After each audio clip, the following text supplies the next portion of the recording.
വരുന്നത് എന്നുള്ള സൂത്രവാക്യമാണ് ഗുരുവും ശിഷ്യനും തമ്മിൽ കൈമാറുന്നത്. അല്ലാതെ ഗുരുവിനറിയാവുന്നതെല്ലാം ശിഷ്യനെ പഠിപ്പിച്ചു കൊടുക്കുകയല്ല ഗുരു ചെയ്യുന്നത്.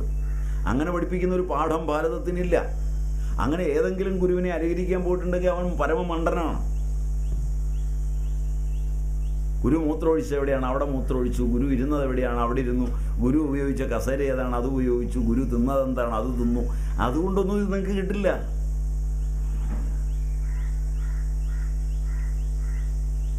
അതിനോട് ദേഷ്യം വരുമായിരിക്കും. അതുകൊണ്ടൊക്കെ ഒരു സംഘടനയും അനുകരണവും മാത്രമേ ഉണ്ടാവുള്ളൂ. ഗുരു താടി നീട്ടിയാൽ താടി നീട്ടി, ഗുരു തലമുടി നീട്ടിയാൽ തലമുടി നീട്ടി, ഗുരു മൊട്ടയടിച്ചാൽ മൊട്ടയടിച്ചു. ഇതുകൊണ്ട് വല്ലതാണോ ഇത് കിട്ടുന്നത്?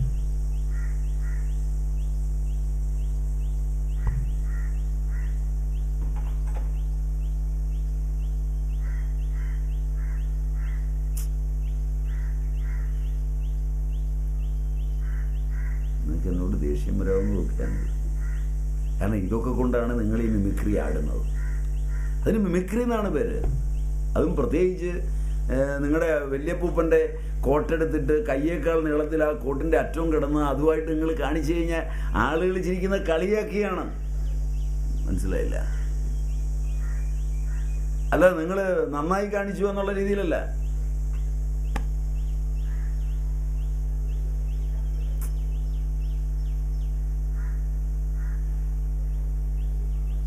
ഒന്നുകിൽ നിങ്ങൾക്ക് തീരെ മനസ്സിലാകുന്നില്ല, അല്ലെങ്കിൽ നല്ലപോലെ മനസ്സിലായി. രണ്ടിൽ ഏതിൻ്റെയാണ് നിശബ്ദത എന്നറിയില്ല.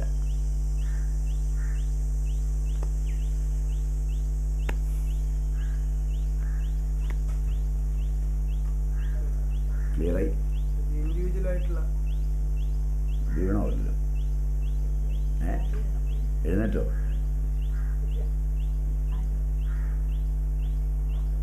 തെന്നി വീണതാണ്. വ്യക്തിഗതമായ എല്ലാ വികല്പങ്ങളും നടക്കുന്നില്ലല്ലോ. വ്യക്തിഗതമായ എല്ലാ വികല്പങ്ങളും അതേ രൂപത്തിൽ നടക്കുന്നില്ല.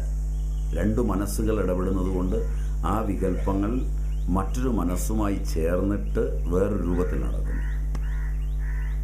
അതുകൊണ്ട് നിങ്ങൾ നടക്കുന്നില്ല എന്ന് പറയുന്നു.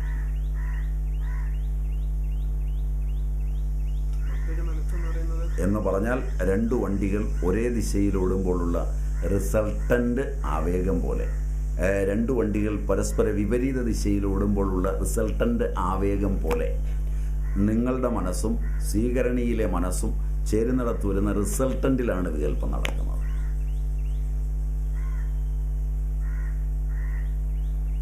വികല്പം തന്നെയാണ് നടക്കുന്നത്. കാരണം മനസ്സേകമാകയാൽ നിങ്ങൾ ഉദ്ദേശിച്ചിടത്തോളം അളവിൽ നടന്നില്ല എന്ന് നിങ്ങൾ ഉദ്ദേശിക്കുന്നത്. മനസ്സിലായില്ല? ശ്രദ്ധിച്ചു നോക്കിക്കോളൂ. ദീർഘകാല ബന്ധം കൊണ്ട് ഭാര്യയുടെ വികല്പങ്ങളെല്ലാം ഭർത്താവിൽ റിസൾട്ടൻ്റായ വികല്പങ്ങളായി മാറും. ഭാര്യയിലെ പോലെ അതേപോലെയാകും എന്നല്ല പറഞ്ഞതാണ്. ഭർത്താവിൻ്റെ വികല്പങ്ങളെല്ലാം ഭാര്യയിൽ വികല്പങ്ങളായി രൂപാന്തരപ്പെടും. അപ്പോഴാണ് മുൻ പരിചയക്കാർ പറയുന്നത്, നീ ഇങ്ങനെ ആയിരുന്നില്ലല്ലോ, നിനക്ക് എന്തു പറ്റി? കേട്ടിട്ടില്ല?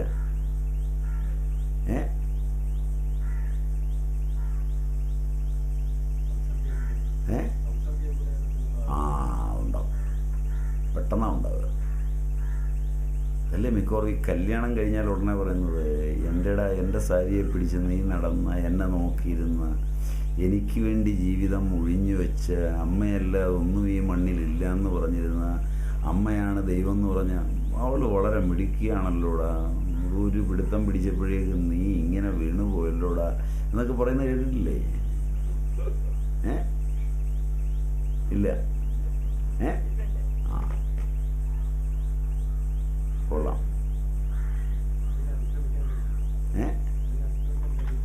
അതിനെ അതിക്രമിക്കണം എന്നുണ്ടെങ്കിൽ മൈൻഡിന് ബലം ഉണ്ടാവണം. കാരണം മനസ്സൊന്നാമത് രൂപകൽപ്പന ചെയ്തിരിക്കുന്നത് ഹിംസാദി ദോഷങ്ങളിലൂടെ മനസ്സ് രൂപകൽപ്പന ചെയ്തിരിക്കുന്നത് അധർമ്മങ്ങളുടെ ആവൃത്തിയിലാണ്.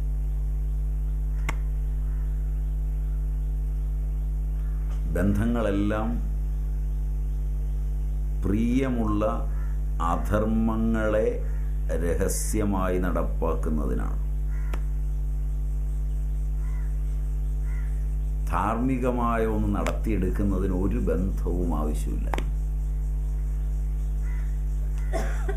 അതുകൊണ്ടാണ് പഴയ കാലങ്ങളിൽ ഇന്ന് നിങ്ങൾ ഭാര്യാഭർത്താക്കന്മാർ, കാമുകന്മാർ തമ്മിലുള്ള ബന്ധം കുടുംബജീവിതത്തിൽ ഉണ്ടായിരുന്നില്ല. അവിടെ ധാർമ്മികമായൊരു കാര്യം, ശാസനനായ ഭർത്താവ് വന്ന് അത് വേണം എന്ന് പറഞ്ഞാൽ അത് മാത്രമേ ഉള്ളൂ, അതിനപ്പുറമൊന്നുമില്ല. എന്തിന് എന്നൊരു ചോദ്യം പോലുമില്ല. അത് ധാർമ്മികമാണെന്നുള്ളിൽ അറിയാം. അതുകൊണ്ട് പിന്നെ രണ്ടാമത് ചോദിക്കേണ്ട കാര്യമൊന്നുമില്ല.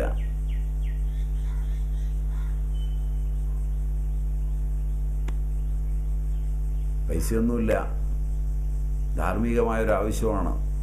നീ ആ വട്ടളമിങ്ങെടുക്ക്, പണയം വെക്കണം.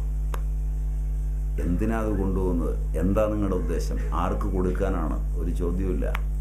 കാരണം ഇതുവരെ അദ്ദേഹം ചെയ്തതൊക്കെ ധാർമ്മികമാണ്, ശങ്കയില്ല. ഇന്ന് നിങ്ങളൊരെണ്ണം വാങ്ങിച്ച് ഭർത്താവ് ഭാര്യയ്ക്ക് കൊടുത്തിട്ട് നിങ്ങളുടെ പൈസ മുടക്കി കൊടുത്ത് അവളുടെ മുഴുവൻ കാര്യവും നോക്കിക്കൊണ്ടിരിക്കുക. നിങ്ങളുടേതായ വസ്തു അവളോടൊന്ന് മേടിച്ചൊന്ന് കൊണ്ടുവന്ന് നോക്കി. എന്തിനാ? ആര് പറഞ്ഞിട്ടാ?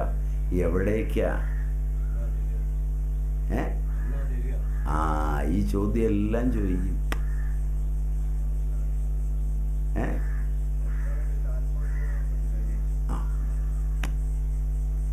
ഇവന്റെ തന്നെയാണ്.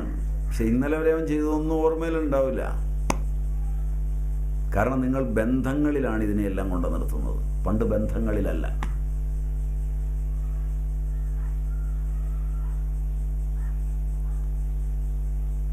അന്ന് വ്യക്തിയുടെ കാമനയ്ക്കല്ല വിവാഹം കഴിച്ചത്, പുത്രന് വേണ്ടിയാണ് വിവാഹം കഴിച്ചത്.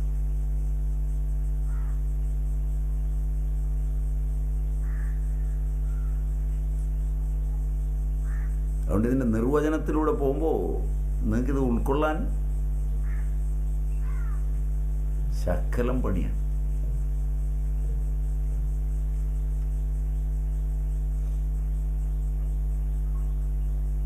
ഇതുപോലെയാണ് ഭാര്യ അങ്ങോട്ട് പറയുമ്പോഴും. അയൽവക്കംകാരി വന്ന് ഒരു സാധനം വേണമെന്ന് പറഞ്ഞു.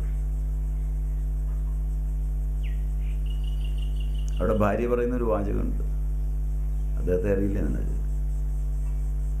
ഈ ഒരാൾക്കൊന്നും കൊടുക്കില്ല, ഞാൻ കൊടുക്കാമെന്ന് വിചാരിച്ചാൽ പോലും അങ്ങനെ സമ്മതിക്കില്ല. പറഞ്ഞിട്ട് കാര്യമില്ല, ദുഷ്ടനാണ്. നീ ഒരു കാര്യം ചെയ്യും, വരുമ്പോൾ ചോദിച്ചു, ഞാനായിട്ട് നിനക്ക് തന്നില്ല എന്ന് തോന്നണ്ട, എനിക്കങ്ങ് എടുത്തു തരാൻ സ്വാതന്ത്ര്യമില്ലെന്ന് നിനക്കറിയത്തില്ലേ? നീ ഒരു കാര്യം ചെയ്യും, വരുമ്പോൾ ചോദിച്ചു, വാങ്ങിച്ചു. ഒരു 6 മണിയാകുമ്പോഴത്തേക്കും വന്നാൽ മതി. 5 മണിക്കാണ് ഇങ്ങനെ വരുന്നത്. 5 മണിക്ക് വന്ന് കാപ്പി കൊടുക്കുമ്പോൾ തന്നെ ഇങ്ങനോട് പറയും, ആ കമലാക്ഷി വന്ന് കണ്ണും കാലം കാണിക്കുമ്പോഴേ എല്ലാം മറിഞ്ഞ് അങ്ങ് എടുത്തു കൊടുത്താൽ ഉണ്ടല്ലോ, എൻ്റെ നിറ അറിയും. ഞാൻ പറഞ്ഞില്ല എന്ന് വേണ്ട. ഇനിയാണ് ഇവനെ കൊണ്ട് പറയിപ്പിക്കുന്നത്, സാധനമില്ല, തരികയില്ല. ഇതുകൊണ്ട് 2 കാര്യമാണ് സാധിക്കുന്നത്. ഇടയ്ക്ക് ഇയാൾ ജനലിൽ കൂടെ അവളെ നോക്കൂല, അവൾ ഇവനെ നോക്കൂല. മനസ്സിലായില്ല? ധാർമ്മികത അങ്ങനെയാണ് പഴയ സ്ത്രീകൾ വളർത്തിയതും കുടുംബം കൊണ്ടുപോയത്.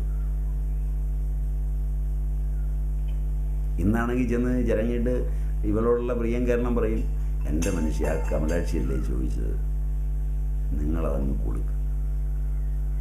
നമുക്ക് അയൽവക്ക ബന്ധമൊക്കെ വേണ്ടേ?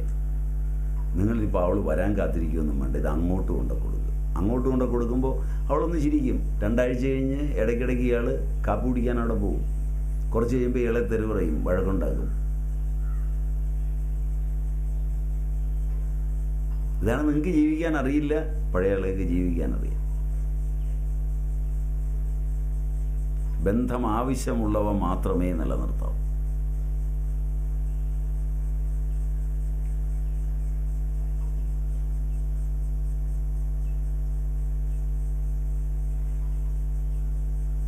പറഞ്ഞത് നുണയാണ്.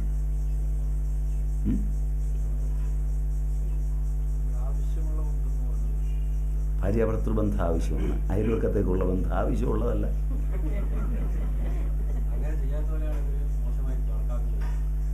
കാരണം അപ്പോഴാണ് ഈ പരദൂഷണമൊക്കെ പറയാൻ പറ്റുന്നത്. കണ്ടില്ലേ, എന്നെ കല്യാണം കഴിച്ചു കൊണ്ടുവന്നിട്ട് എന്നെ നോക്കാൻ നേരമില്ല, ഇപ്പം കണ്ണ് തെറ്റിയാൽ അവിടെയായിപ്പോൾ ഇരിപ്പ്, കാപ്പുകൂടി എവിടെയാണ്, ഇവിടുത്തതിനൊന്നും സ്വാദില്ല, ഇതാരാണ് അങ്ങോട്ട് ആക്കി കൊടുത്തത്?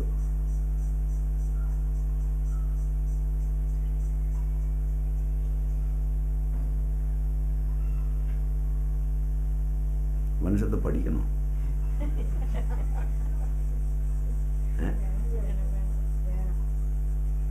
പഠിക്കണം. ഇവിടെയൊക്കെ നിങ്ങളിൽ വരുന്ന ഭയം, നിർഭയമായ ഇടപാടിൽ ബന്ധങ്ങളില്ല.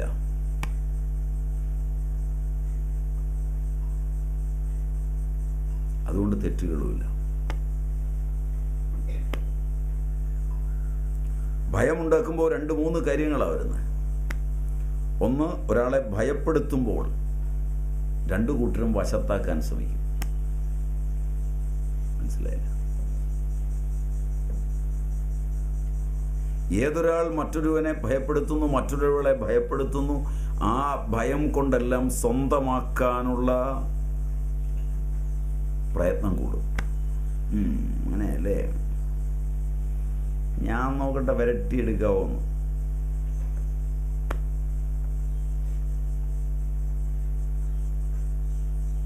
ഒരു പാമ്പ് നേരെ വരുമ്പോഴും അതിനെ ഭയക്കുന്നത് കൊണ്ടാണ് അത് നിങ്ങളെ ആക്രമിക്കുന്നത്. നിങ്ങളുടെ ഭയം അതിലേക്ക് സംക്രമിക്കുകയും അത് നിങ്ങളെ ഭയക്കുകയും പരസ്പരം ഭയക്കുകയും ചെയ്യുന്നു.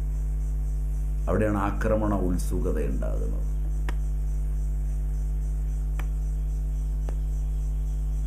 ഏത് രാജ്യം, ഏത് വ്യക്തി, ഏത് സമൂഹം ഭയകൗടില്യ ലോഭാദി മോഹങ്ങൾ വെച്ച് പുലർത്തുന്നു, ആ രാജ്യവും വ്യക്തിയും കുടുംബവും സമൂഹവും നശിക്കുന്നതാണ്.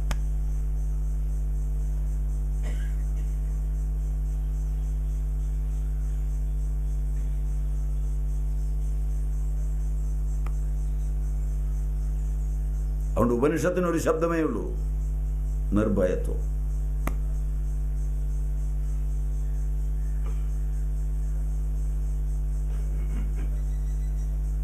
നിങ്ങൾ തെറ്റിദ്ധരിച്ചിരിക്കുന്ന ഭയമാണ് ബഹുമാനമെന്നാണ്. അത് തിരിച്ചറിയുന്നത് മുമ്പിൽ കാണിക്കുന്ന ഭയം മുമ്പിൽ ഇല്ലാതെ വരുമ്പോൾ പറയുന്ന പരദൂഷണത്തിൽ നിന്നാണ്.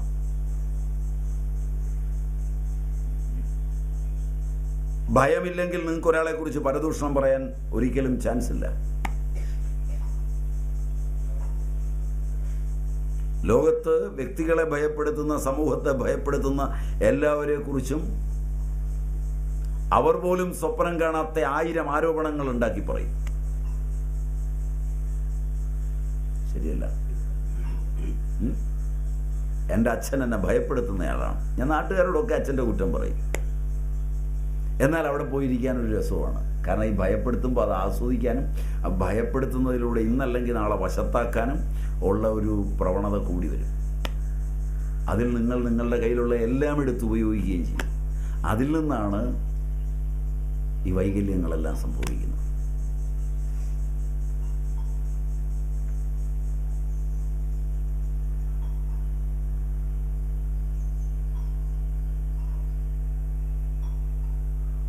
ഭയപ്പെടുത്താത്ത കാര്യങ്ങൾ കൃത്യമായി പറയുന്ന ഭർത്താവ് വീട്ടിലുണ്ടായിരിക്കുമ്പോൾ വെള്ളം കോരാൻ ചെല്ലുന്നിടത്തോ, പാത്രം കഴുകാൻ ചെല്ലുന്നിടത്തോ, മറ്റൊരു ആവശ്യത്തിന് ചെല്ലുന്നിടത്തോ ഭയപ്പെടുത്തുന്ന ഒരാളുണ്ടെങ്കിൽ അയാളിലേക്ക് അടുക്കാൻ പ്രവണത കൂടും.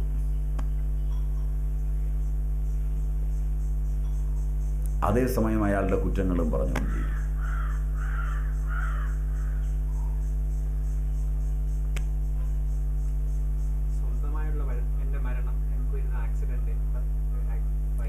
അതൊക്കെ ആ ഭയസമയത്താണ്. ലോകത്ത് വണ്ടിയും മറ്റും അല്പം പോലും ഇല്ലാതെ തകർന്നു പോയിട്ട് രക്ഷപ്പെട്ട ആളുകളുണ്ട്. ആ തകരുന്ന സമയത്ത് ബോഡി ആ വണ്ടിയിലിരിക്കുകയും ആ ബോധം സാക്ഷിയായി മാറി നിൽക്കുകയാണ്. ഓപ്പറേഷൻ തിയേറ്ററിലെന്ന പോലെ അപകടം കഴിയുമ്പോഴാണ് അതിലേക്ക് കയറുന്നത്. അതുകൊണ്ടാണ് ചിലർ പറയും, എന്താ സംഭവിച്ചതെന്ന് ഒരു അറിവും എനിക്കുണ്ടായിരുന്നില്ല. നിങ്ങളെന്നെ എടുത്തുകൊണ്ട് വന്നതോ ആശുപത്രി കൊണ്ടുവന്നതോ ഒന്നും ഞാൻ അറിഞ്ഞിട്ടില്ല. ആ ഒരു ഷോക്കിൽ എന്താണ് സംഭവിച്ചതൊന്നും അറിയില്ല. മുട്ടിയതും ഞാൻ അറിഞ്ഞില്ല, ഒന്നും അറിഞ്ഞില്ല. അപ്പോഴാണ് ഡോക്ടർമാരും ബാക്കിയുള്ളവരും പറയുന്നത് അത്ഭുതകരമായി രക്ഷപ്പെട്ടു. മറിച്ച് ആ ബോധം അകത്തുണ്ടെങ്കിൽ അത് തിരിച്ചറിയും. ഇടിയെ അത്യസിച്ച് തിരിച്ചറിയുമ്പോൾ ശരീരത്തിനേക്കുന്ന ഓരോ വേദനയും ആ ലിംഗശരീരത്തിനേക്കുകയും ഒന്നുകിൽ ആ ശരീരം വിട്ടുപോവുകയോ അതുമല്ലെങ്കിൽ ആ ശരീരം കൂടുതൽ കേടുപാടുള്ളതോ ആയിത്തീരും.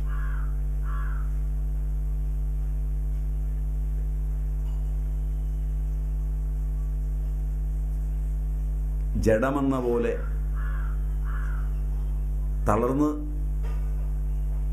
നിൽക്കുന്ന ഒരു കുഞ്ഞിനെ അല്ലെങ്കിൽ ഒരാളെ എടുത്ത് പൊക്കി താഴേക്കിടുമ്പോൾ അപകടം കുറയുന്നു. അയാൾ ജീവനുള്ളതുപോലെ മസിൽ പിടിച്ചാൽ പല ഭാഗവും ഒടിയുന്നു. മനസ്സിലായില്ല? മരത്തെ കയറിയിട്ടുള്ളവരുണ്ടെങ്കിൽ ഇതറിയാം. മരത്തിൽ കയറിയിട്ടുള്ളവർ, കുട്ടിക്കാലത്ത് മരത്തെ കയറി കാല് ഇട്ട് തല കീഴോട്ടൊക്കെ ഇട്ട് കിടന്നിട്ടുള്ളവരുണ്ടെങ്കിൽ അവർക്കറിയാം. കാരണം അബദ്ധത്തിന് താഴെ വീണാൽ പിടിവിട്ടു, ഇനി ഒന്നും ചെയ്തിട്ട് കാര്യമില്ല എന്ന് വിചാരിച്ച് താഴെ വന്നാൽ ഒരു അപകടവും ഇല്ലാതെ ഏറ്റുവരും. മനസ്സിലായില്ല? വീഴുമ്പോൾ ഞാൻ വീഴുകയാണെന്നും ഒടിയുമെന്നും തിരിച്ചറിഞ്ഞാണെങ്കിൽ കൃത്യമായി ഒടിഞ്ഞിരിക്കും.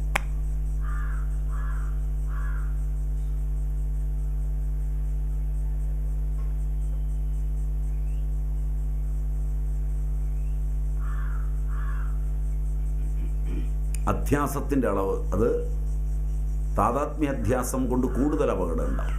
സംസർഗാധ്യാസം കൊണ്ട് സൂക്ഷ്മമായി ഉണ്ടാവും. രണ്ടു തരം അധ്യാസങ്ങളാണ് ലോകത്തുള്ളത്. ഒന്ന് താതാത്മ്യാധ്യാസം, രണ്ട് സംസർഗാധ്യാസം. ഞാൻ നടക്കുന്നു, ഞാൻ ഓടുന്നു, ഇതെല്ലാം താതാത്മ്യാധ്യാസമാണ്. ആത്മാവും ശരീരവുമായി താതാത്മ്യത്തിൽ വരുന്നതാണ്. ഞാൻ തന്നെയാണ് ശരീരമെന്ന് വ്യാമോഹിച്ചിട്ടാണ് പറയുന്നത്.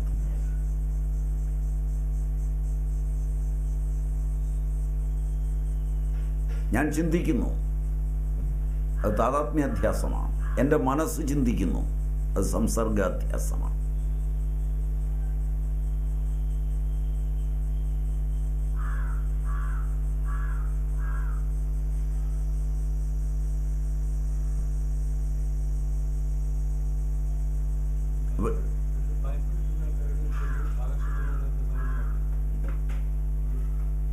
നിങ്ങളെ ആരാണോ കൂടുതൽ ഭയപ്പെടുത്തുന്നത് അങ്ങോട്ട് ഓടിച്ചെല്ലാനുള്ള പ്രവണത ഉണ്ടാകുന്നത് ആ ആളിനെ കീഴ്പ്പെടുത്താനുള്ളൊരു, ഇന്നല്ലെങ്കിൽ നാളെ ഞാൻ അയാളെ ഒന്ന് കീഴ്പ്പെടുത്തിയെടുക്കുമെന്ന് വിചാരിച്ചായി ഓടിച്ചെല്ലുന്നു.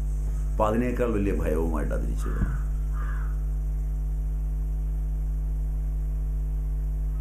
100% ഇന്ത്യയിൽ നടക്കുന്ന പ്രേമങ്ങളെല്ലാം ഭയത്തിൽ നിന്നുള്ളവായതാണ്,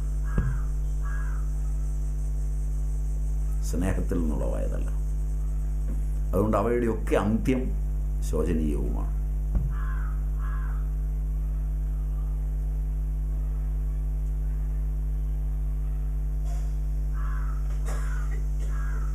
ഭയമാണ് ഇരുട്ട്, ഭയമാണ് ഇതിൻ്റെ എല്ലാം കൂട്ടുകെട്ട്.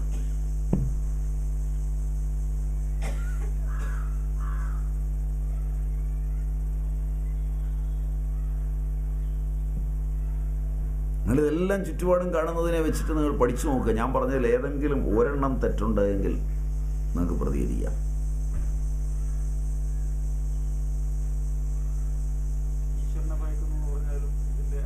ഈശ്വരനെ ഭയക്കുന്നു എന്ന് പറഞ്ഞാലും ഇത് തന്നെയാണ് ഉണ്ടാകുന്നത്.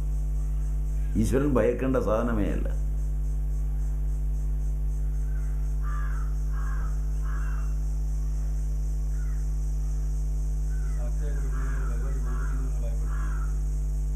അവിടെയൊക്കെ ഈ പ്രശ്നങ്ങൾ സങ്കീർണമാണ്.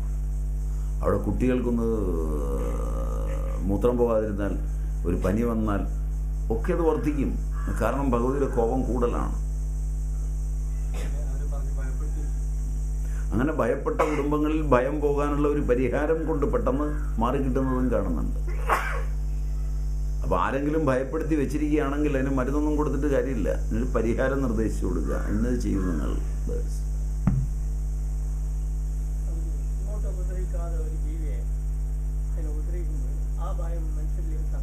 തീർച്ചയായും സംക്രമിക്കും. കാരണം നിങ്ങൾ ആദ്യം ഭയപ്പെട്ടിട്ടാണ് അതിനെ തല്ലുന്നത്. കാരണം അതിൻ്റെ ഭാഗത്ത് പ്രതിപക്ഷ ഭാവനയിൽ നിങ്ങൾ നിങ്ങളുടെ ഭാര്യയെ തല്ലുമ്പോൾ അവളുടെ കരച്ചിലും അവളുടെ വേദനയും നിങ്ങൾ സ്വീകരിച്ച് അതിൽ ആസ്വദിച്ചിട്ടാണ് തല്ലുന്നത്. ആസ്വദിച്ച സാധനം എങ്ങനെയാണ് നിങ്ങളിൽ നിന്ന് പുറത്തു പോകുന്നത്?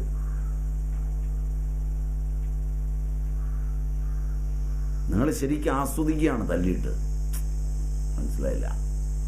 ഇവർക്ക് രണ്ട് കൊടുക്കേണ്ടതാണ്, ഇവിടെ വേദനിക്കേണ്ടതാണ്, ശരിക്കും ഇവൾ അനുഭവിക്കേണ്ടതാണ് എന്നെല്ലാം നിങ്ങൾ ഭാവന ചെയ്ത് അവൾ അനുഭവിക്കുന്ന രംഗം ആസ്വദിച്ച് കഴിഞ്ഞിട്ടാണ് ഒരൊറ്റ പൊട്ടീര് വെച്ച് കൊടുക്കുന്നത്.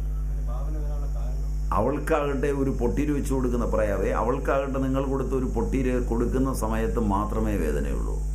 നിങ്ങൾക്കാകട്ടെ ഇത് മാനസികമായതുകൊണ്ട് മരണം വരെ ഇത് നിലനിൽക്കുക.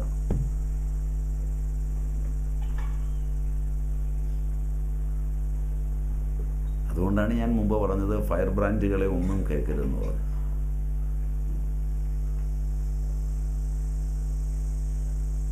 ഫയർ ബ്രാൻഡുകളെല്ലാം നിങ്ങളുടെ അന്തകന്മാരാണ്. നിങ്ങളുടെ കയ്യിലുള്ള മൊബൈലിലൊക്കെ ഫയർ ബ്രാൻഡ് സ്പീച്ചുകളാണ്. എന്നിട്ട് നിങ്ങളിതിട്ട് അടുത്തവനെയും കേൾപ്പിച്ചത് കൊള്ളാമല്ലോ എന്ന് പറഞ്ഞ് അടുത്തവനും ഇതിൻ്റെ കോപ്പി ചെയ്ത് കൊടുക്കുകയാണ്. അത് കേട്ട് കഴിഞ്ഞാൽ നിങ്ങളുടെ ബീജത്തിൽ വരെ അത് ചെല്ലും. നിങ്ങൾക്കുണ്ടാകുന്ന കുട്ടികളൊക്കെ വളരെ വൈകല്യങ്ങളുള്ളവരായിരിക്കും.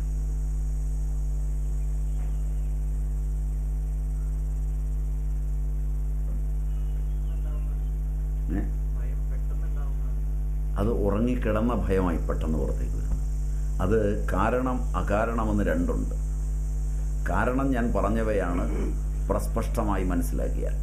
പക്ഷേ ഇത് കുറേ കാലം കേട്ടും ഉള്ളിൽ കൊണ്ടു നടന്നും അകത്ത് സൂക്ഷിച്ചു കഴിഞ്ഞാൽ പിന്നെ ഒരിക്കൽ ആ സാധനം കാരണമായി ഒളിഞ്ഞിരുന്ന് കാരണമില്ലാതെ ഭയത്തെ കൊണ്ട് അപ്പോൾ നമുക്ക് തിരിച്ചറിയാൻ പറ്റില്ല എന്തുകൊണ്ടാണ് ആ ഭയം ഉണ്ടായത്. ചില സ്ഥലത്ത് ചെല്ലുമ്പോൾ കാരണമില്ലാതെ ഭയം വരും. ചില ആളുകളെ കാണുമ്പോൾ കാരണമില്ലാതെ ഭയം വരും.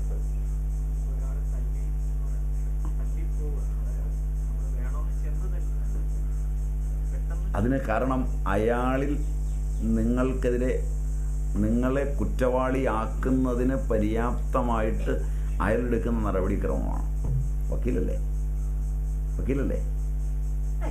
ചില കക്ഷികളെ കയ്യിലേക്ക് കിട്ടുമ്പോൾ അവൻ്റെ ചില സ്ഥാനത്ത് ചൊറിഞ്ഞു കഴിഞ്ഞാൽ അവൻ സത്യം എല്ലാം ഇങ്ങനെ വിളിച്ചു പറയും. മനസ്സിലായില്ല? അതുപോലെ സംഭവിക്കുന്ന ക്രിമിനൽ കൈകാര്യം ചെയ്തിട്ടുണ്ടോ? ക്രിമിനൽ കൈകാര്യം ചെയ്യുന്നവർ ചെയ്യുന്നത് എന്താണെന്ന് വെച്ചാൽ എല്ലാ വാതിലും ആദ്യം അടയ്ക്കും.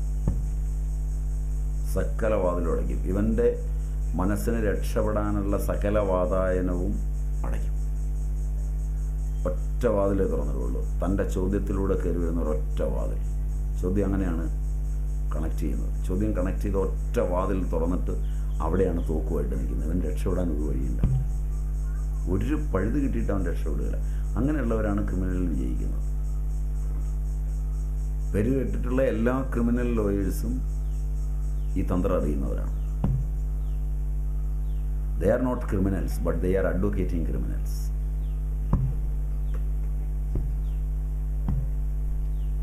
Am I right? ഇതിൻ്റെ തന്ത്രം ഇതാണ്. നിങ്ങളുടെ തൊഴിലുമായി ചേർത്ത് പറഞ്ഞാൽ എളുപ്പം മനസ്സിലാവുമല്ലോ എന്ന് വിചാരിച്ചാണ്. ശരി പോലെ തോന്നുന്നുണ്ട്.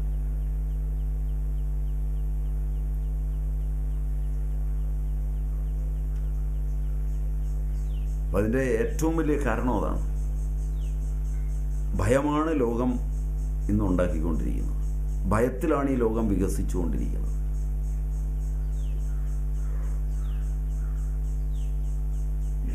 മൂല്യം ഉള്ളതെല്ലാം ഭയത്തിൻ്റെ ചങ്ങലക്കണ്ണികളിലാണ്. പൗരോഹിത്യം ഇന്ന് ഭയത്തിൻ്റെ ചങ്ങലക്കണ്ണികളിലാണ്. My right? എല്ലാ പൗരോഹിത്യവും തന്ത്രി, മന്ത്രി, പുരോഹിതൻ എല്ലാം അയാളൊരു കൈയൊന്ന് ചുരുട്ടിയാൽ, അയാളൊരു വെള്ളം കുടഞ്ഞാൽ ഒക്കെ ഭയമാണ് കയറ്റുന്നത്. അത്തരം കഥകളാണ് നിങ്ങൾ പ്രചരിപ്പിക്കുന്നത്. എല്ലാത്തരം മാനവസിദ്ധിയുടെയും കഥയ്ക്ക് പിന്നിൽ മാനവനെ പേടിപ്പെടുത്തുന്നതാണുള്ളത്.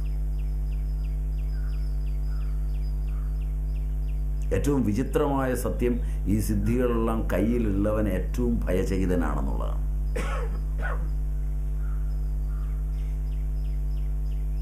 ആരെങ്കിലും ഒന്ന് തിരിച്ച് ചോദ്യം ചോദിച്ചു കഴിഞ്ഞാൽ ഇവൻ്റെ നിർഭയത്വത്തിൻ്റെ അഭിനയം മുഴുവൻ പോവുകയും ഭയന്ന് വിറയ്ക്കുകയും ചെയ്യാൻ കഴിയും.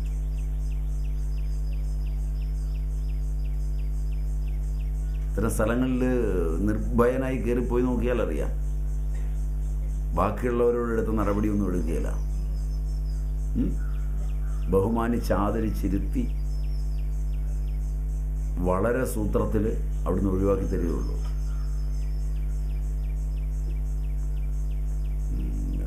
കക്ഷി വേറെയാണ്, നമ്മളതിൽ ഇടപെടേണ്ട, വേഗം വിട്ടു എന്ന് പറയുകയുള്ളൂ. ബാക്കിയുള്ളവരെയൊക്കെ ഭയപ്പെടുത്തുമ്പോൾ അവിടെ എത്തുമ്പോൾ മാത്രം പറയുക തോമസ് ഊട്ടി വിട്ടോടാണ്.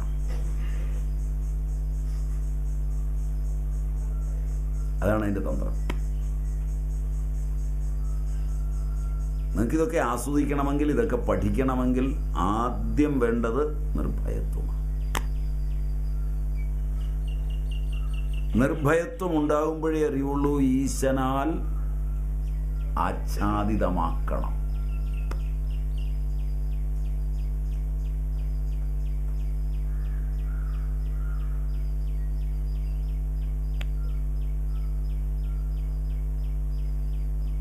ഭയങ്ങളുടെ അനുശീലനം വന്നാൽ ഭയമില്ലാതെ ഒരു നിമിഷം നിൽക്കാനും പറ്റില്ല.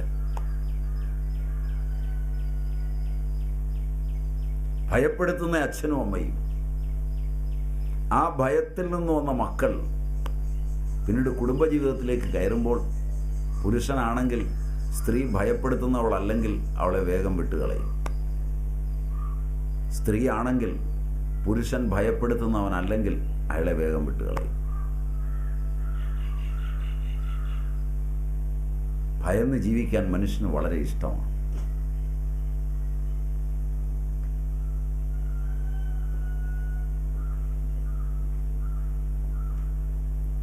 ഭയന്ന് ശീലിച്ചവർ ഭയം തരുന്നവരിലേക്കാണ് വേഗത്തിൽ എത്തിച്ചേരുന്നത്. ഇന്നടത്തൊരു സിദ്ധനുണ്ട്, കൈകൊണ്ട് ഞൊടിച്ചാൽ എല്ലാം തീരുമെന്ന് പറഞ്ഞു കഴിഞ്ഞാൽ ഭയചകിതനായവൻ എന്തു വില കൊടുത്തും എത്ര രൂപ കൊടുത്തും അവിടെ പോയിരിക്കും. അവിടെ പോയി ഇങ്ങനെ മയക്കുമരുന്ന് അടിച്ച പോലെ ഭയന്നിരിക്കുന്നത് വലിയ ഇഷ്ടമാണ്.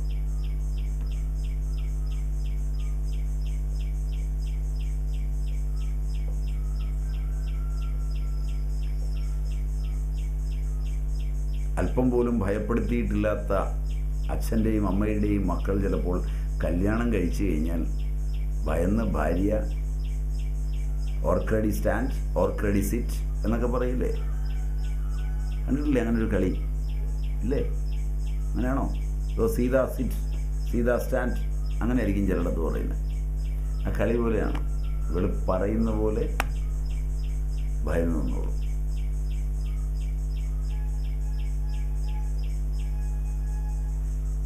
ഭയത്തിൻ്റെ കണ്ണി അത്ര ബലിഷ്ഠമാണ്.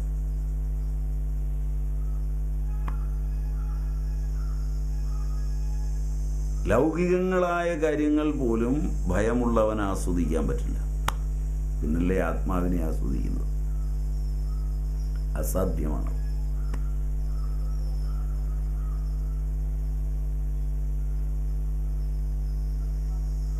ഉറച്ചുവെങ്കിൽ ഞാൻ അടുത്തതിലേക്ക് പോവാം.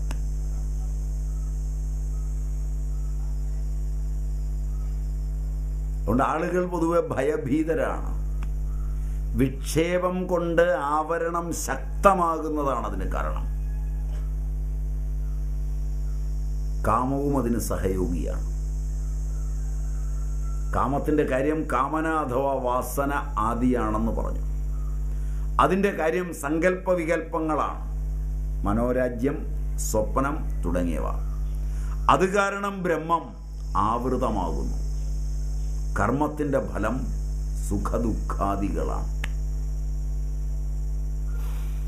സുഖത്തിലെ സുഖം അനുഭവിക്കുന്ന മനുഷ്യൻ പരമാത്മാവിനെ മറക്കുന്നു.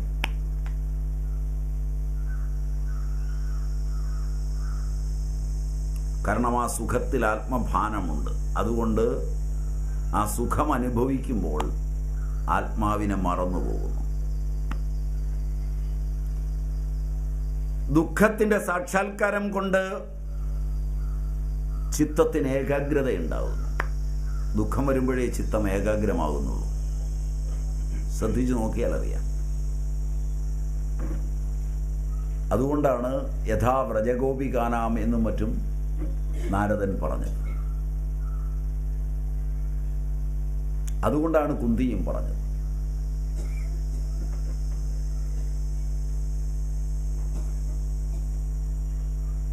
അതിലൂടെയേ ബന്ധങ്ങളിൽ നിന്ന് മോചനമുള്ളൂ. ഭാരതവും ഭാഗവതവും ഒക്കെ എടുത്താൽ അതിൽ കാണുന്ന ദുഃഖങ്ങളെല്ലാമാണ് അവരെ മോക്ഷത്തിലേക്ക് നയിച്ചത്. അവരെല്ലാം ആ ദുഃഖങ്ങളിൽ നിർഭയരായാണ് നിലകൊണ്ടത്.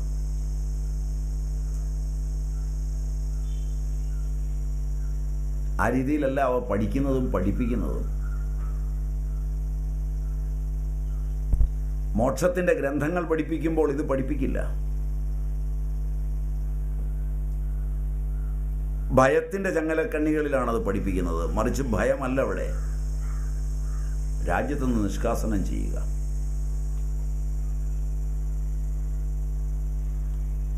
രാജാവായിരിക്കുക, രാജാവിനോടൊപ്പം പോയി വനത്തിൽ ജീവിക്കുക. രാജാവ് വനത്തിൽ വെച്ച് മരിച്ചു പോവുക. രാജാവ് മരിച്ചു കഴിഞ്ഞ് മക്കളെയും കൊണ്ട് വനത്തിൽ അലയേണ്ടി വരിക. ഓരോ ദുഃഖങ്ങളിലൂടെ കടന്നു പോകുമ്പോഴും അധ വിശ്വേശ വിശ്വാത്മൻ വിശ്വമൂർത്തേ സ്നേഹപാശമിമം ചിന്തി ദൃഢവിഷ്ണുഷു പാണ്ഡുഷു എന്ന് അവസാനം പോലും പറയാൻ കഴിയുന്ന തലത്തിലേക്ക് കുന്തിയെ വളർത്തിയെടുത്ത ആ വികാരമാണ് വ്യാസൻ നിങ്ങൾക്ക് മോക്ഷത്തിന് ഉപായമായി ചൂണ്ടിക്കാണിച്ചു തരുന്നത്.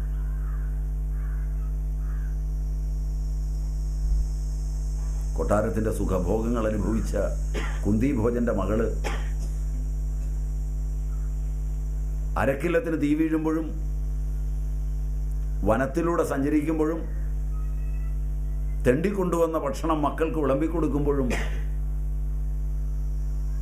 ദുഃഖിതയായില്ല എന്ന സമചിത്തതയാണ് നിങ്ങൾക്കുള്ള പാഠം. പക്ഷെ വായിച്ചു കഴിഞ്ഞ് നിങ്ങൾക്ക് ഒരിക്കലും ഈ പാഠം ലഭിക്കുന്നില്ല. മനസ്സിലായില്ല? എത്ര നിങ്ങൾ ഉയരങ്ങളിലേക്ക് പോകുന്നു അത്ര കണ്ട് കഷ്ടപ്പാടുകളുണ്ട് എന്ന് പഠിക്കുന്നതിന് പകരം ഉയരങ്ങൾ സുഖമാണെന്ന് വ്യാമോഹിപ്പിക്കുകയാണ് ഭയം കൊണ്ട് നിങ്ങളിൽ അത് പഠിപ്പിക്കുന്നവർ ചെയ്യുന്നത്.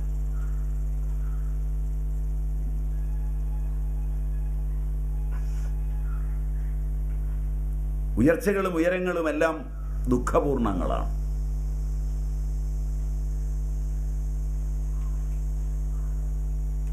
നിങ്ങൾക്ക് ക്ലാസ് കേട്ടാൽ മതി, പോയി ഭക്ഷണം കഴിച്ചാൽ മതി. കഴിച്ച ഭക്ഷണത്തിനും ഇട്ട കസേരയ്ക്കും ഷെഡിനും കുറ്റം പറഞ്ഞാൽ മതി. ഇതിൻ്റെ ഉത്തരദായിത്വം ഏറ്റെടുത്തവന് ദുഃഖിക്കാൻ മാത്രമാണ് വഴി. മനസ്സിലായില്ല? നിങ്ങൾ ക്ലാസ് ഒക്കെ കേട്ട് ഗംഭീരമായി എന്ന് പറഞ്ഞ് വൃക്ഷത്തിലെ പൊടിയും തട്ടി കടന്നു പോകുമ്പോൾ അവിടെ നടന്ന കർമ്മം കൊണ്ട് ദുഃഖിതനായവൻ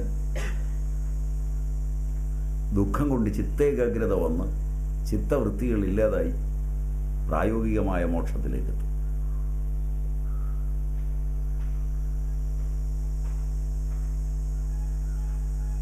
ആധുനികർ ഉത്തരവാദിത്തങ്ങളിൽ നിന്ന് ഒളിച്ചോടാനാണ് ഇഷ്ടപ്പെടുന്നത്. കാരണം ദുഃഖം അവർ ഇഷ്ടപ്പെടുന്നില്ല. പ്രാചീനൻ ഉത്തരവാദിത്തങ്ങളിൽ നിന്ന് ഉത്തരവാദിത്തങ്ങളിലേക്ക് ചാടാനാണ് ഇഷ്ടപ്പെട്ടത്. കാരണം ദുഃഖമായിരുന്നു അവൻ ഉപാസിക്കാൻ ഇഷ്ടപ്പെട്ടത്.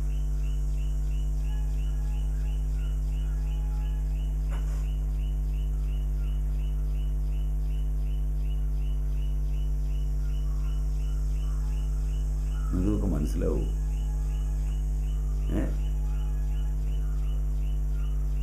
പഴയ ആളുകൾ അതുകൊണ്ടാണ് പറയുന്നത് വഴിയെ പോകുന്ന എല്ലാ വയ്യാവേലിയും കയറി പിടിക്കും. ചില ആളുകൾ അങ്ങനെ ഉണ്ട്. ഏതാ പോരട്ടെ, നമുക്ക് താങ്ങാൻ പറ്റുന്ന, നമ്മുടെ കാലത്ത് താങ്ങാൻ പറ്റാത്തൊന്നുമില്ല, നീയും വാ. ഒരു മാറ്റവും ഇല്ലാത്ത സമചിത്തതയോടെ ഭാര്യ പിണങ്ങിപ്പോയി സമയല്ലേ, കൂടിക്കോടാ ഇവിടെ, ചിലപ്പോൾ നിനക്ക് ഇവിടെ ഒരു ഭാര്യയെ ഒത്ത് കിട്ടും, കൊണ്ടുപോകും. മനസ്സിലായില്ല?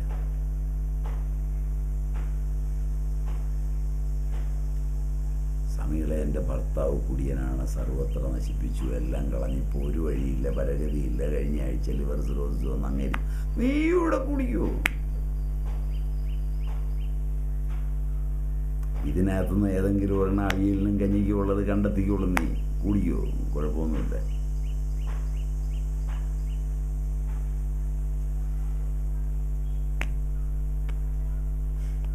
നിങ്ങൾക്ക് മനസ്സിലാവുമെന്നറിയില്ല. പിന്നെ ഇതിൻ്റെയൊക്കെ ആഹാരം, ഇതിൻ്റെയൊക്കെ ഉത്തരദായിത്വം, അതിനുള്ള ക്ലേശം, അത് ഏറ്റവും ഭംഗിയായി നടക്കണമെന്നുള്ള നിർബന്ധം, ഇതൊക്കെയായി ക്ലേശിക്കുമ്പോഴാണ് ചിത്ത ഏകാഗ്രത എന്ന് പറയുന്നത് കിട്ടുന്നത്. പഴയ സ്ത്രീകൾക്ക് ചിത്തേകാഗ്രത കിട്ടിയത് സകലതും അവർ ചെയ്തതുകൊണ്ടാണ്. ഇന്ന് കല്യാണം കഴിക്കുന്നതിന് മുമ്പ് പറയും വേലക്കാരി വേണം, ഫ്രിഡ്ജ് വേണം, ഫാൻ വേണം, AC വേണം, വാഷിംഗ് മെഷീൻ വേണം, സകല സാധനവും തരാൻ തനിക്ക് പറ്റുമോ? പറ്റുമെങ്കിൽ ആലോചിച്ചാൽ മതി. ഇതെല്ലാം കൊടുത്തു 24 മണിക്കൂർ ചാനലിൻ്റെ മുമ്പിൽ ഒരു ഇരിപ്പ് വരുന്നു, ബാക്കിയൊക്കെ വേലക്കാരി ഉണ്ടായി, ഒരു ക്ലേശവും ഇല്ല. എവിടെ ചിത്ത ഏകാഗ്രത ഉണ്ടാകാൻ? എവിടെ ജീവിതം രക്ഷപ്പെടാൻ? അതിന് നിങ്ങളൊരു പുതിയ പേരും പറയൂ, അടിച്ചുപൊളി ജീവിതം. എന്താ അടിച്ചു പൊളിക്കുന്നത്? ഇവളുടെ ആത്മാവിനെ. എന്താ ടീച്ചറെ?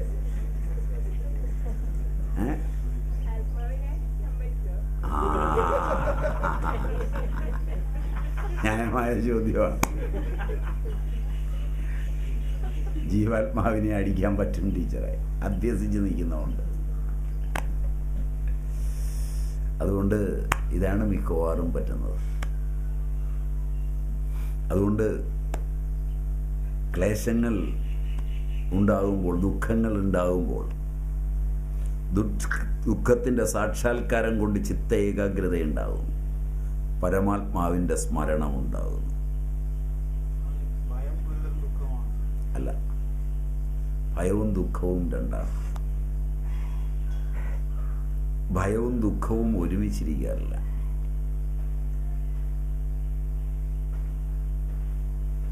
ഭയത്തിൽ നിന്നുണ്ടാകുന്നത് ക്ലേശവൃത്തിയാണ്. അത് അവിദ്യ, അസ്മിത, രാഗം, ദ്വേഷം, അഭിനിവേശം, ഇവയാണ് അതിൽ നിന്നുണ്ടാകുന്നത്. ദുഃഖം കടന്നു വരുമ്പോൾ നിങ്ങൾ അതിനെ സാക്ഷാത്കരിക്കുകയാണ്, ആ ദുഃഖത്തെ, ആ അനുഭവത്തെ.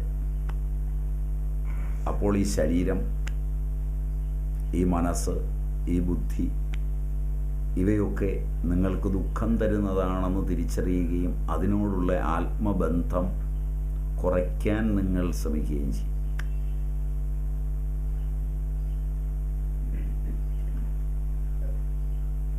ദുഃഖം ആഴത്തിലുണ്ടായാൽ ബന്ധങ്ങളിൽ നിന്ന് നിങ്ങൾ അകലും, മോചനം നേടും. ഭയമുണ്ടായാൽ ബന്ധങ്ങളിലേക്ക് നിങ്ങൾ എടുത്തു ചാടും. മനസ്സിലായില്ല? 50 ലക്ഷം രൂപയുടെ കടം വരുമ്പോൾ ഭയമാണ് ഉണ്ടാകുന്നത്, ദുഃഖമല്ല ഉണ്ടാകുന്നത്. അതുകൊണ്ട് നിങ്ങൾ ഒരിക്കലും നിങ്ങൾക്ക് കടം തന്ന ബിസിനസ് നിർത്തുകയില്ല. വീണ്ടും നിങ്ങൾ 1 കോടി കടം വാങ്ങിക്കും. ശരിയല്ല? ഭയം നിങ്ങളെ കുടുക്കിക്കൊണ്ടിരിക്കും. ദുഃഖം ഒരു പ്രാവശ്യം ഉണ്ടായാൽ, 1 രൂപ നഷ്ടപ്പെട്ട് ദുഃഖമുണ്ടായാൽ നിങ്ങളെ പണി വേണ്ടെന്ന് നോക്കും.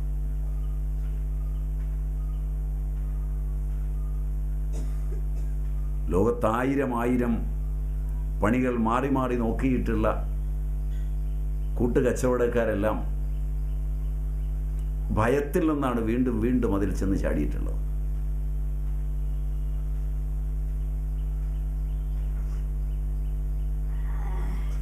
ഭയത്തിൽ നിന്ന് ചെന്ന് ചാടുമ്പോഴെല്ലാം അത് തന്നെ വേണമെന്ന് നിർബന്ധമാണ്. ശരിയല്ല? ശ്രദ്ധിച്ചു നോക്കിയിട്ടില്ല?